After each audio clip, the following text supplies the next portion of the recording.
Welcome to our channel.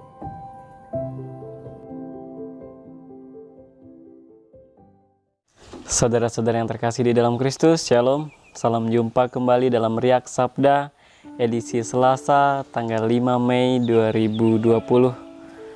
Hari ini kita akan merenungkan Injil Yohanes, pasal 10, ayat 22 sampai dengan 30.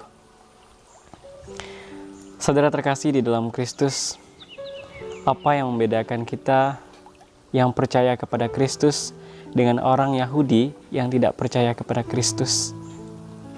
Di dalam Injil dikatakan bahwa sekalipun mereka sudah melihat tanda-tanda yang dilakukan oleh Kristus, tetapi mereka tidak percaya. Mereka tidak mengakui bahwa Yesus Kristus adalah Tuhan.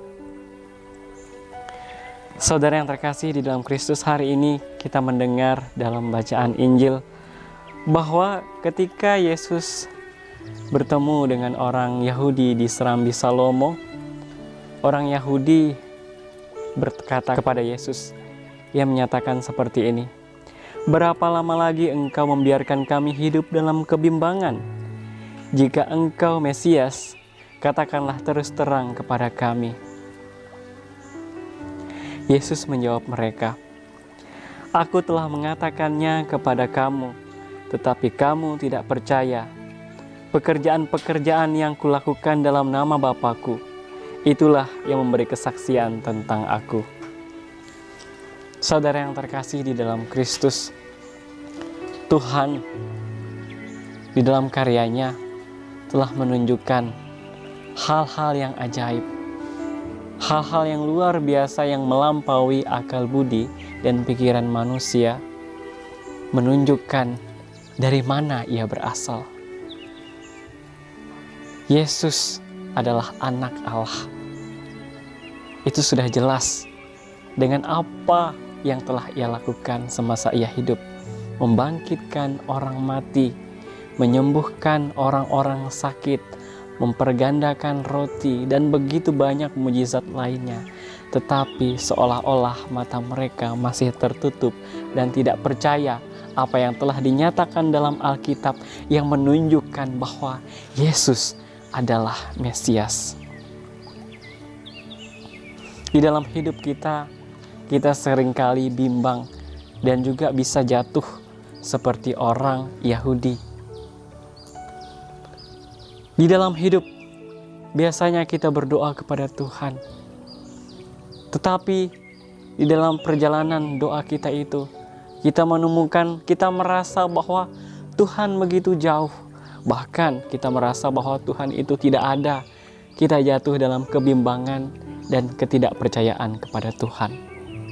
Apakah Ia ada dan apakah Ia mampu menjawab doa-doa kita?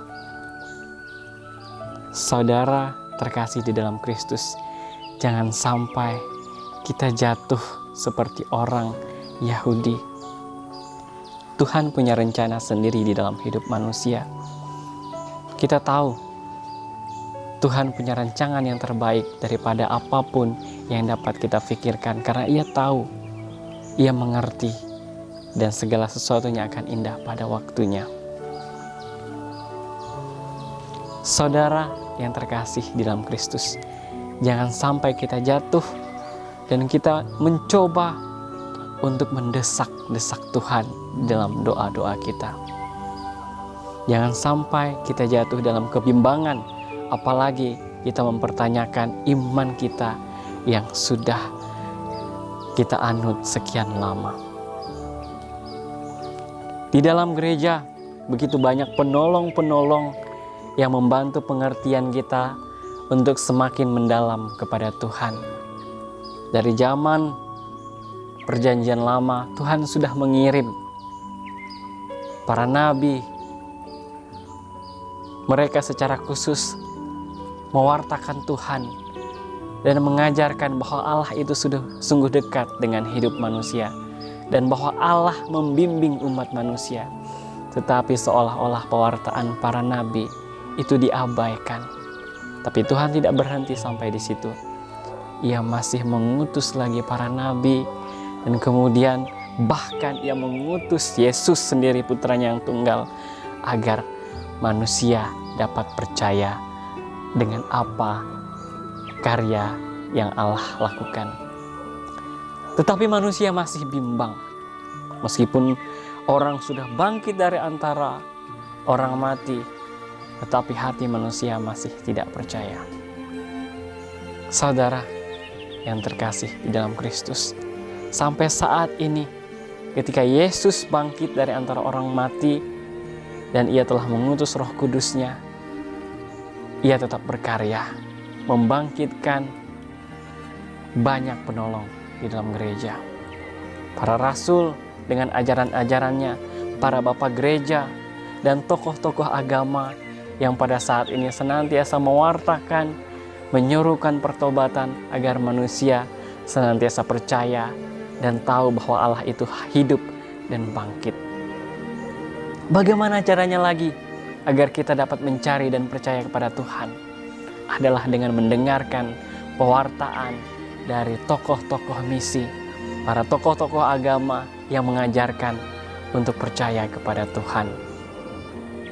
Kita yang sudah dibaptis, kita juga diutus untuk memberikan kesaksian, pewartaan, dan pengajaran terhadap jemaat. Tuhan sudah membuka banyak jalan, jendela, dan pintu untuk mengenal Dia. Untuk mencari Tuhan bukanlah sesuatu yang rumit lagi. Selain tanda-tanda alam, mujizat-mujizat, dan banyak pengertian yang Tuhan berikan lewat ilmu pengetahuan, kita juga dapat mengenal Dia lewat kesaksian para tokoh-tokoh agama dan ajaran-ajaran mereka. Mari kita jangan bimbang dan ragu lagi kepada Tuhan. Kita mau percaya, jangan sampai kita jatuh seperti orang Yahudi. Kita lalu meninggalkan Tuhan, mempertanyakan begitu banyak di dalam hidup kita, padahal Ia sudah melakukan banyak karya. Mari kita cari Tuhan di dalam relung hati kita yang paling dalam. Kita merefleksikan apa sih kebaikan-kebaikan yang kita terima di dalam hidup kita selama ini. Semuanya berasal daripada Tuhan. Mari saudara terkasih, kita berdoa semoga Tuhan menambahkan pengertian, ilmu pengetahuan, dan lewat banyak saksi-saksi di sekitar kita, kita semakin percaya bahwa Yesus Kristus adalah Tuhan dan Juru Selamat kita. Amin. Jika kamu suka video ini, like dan share kepada teman-teman seiman. Jika kamu ingin mendapatkan update-update terus, tekan subscribe dan hidupkan tombol lonceng. Terima kasih, Tuhan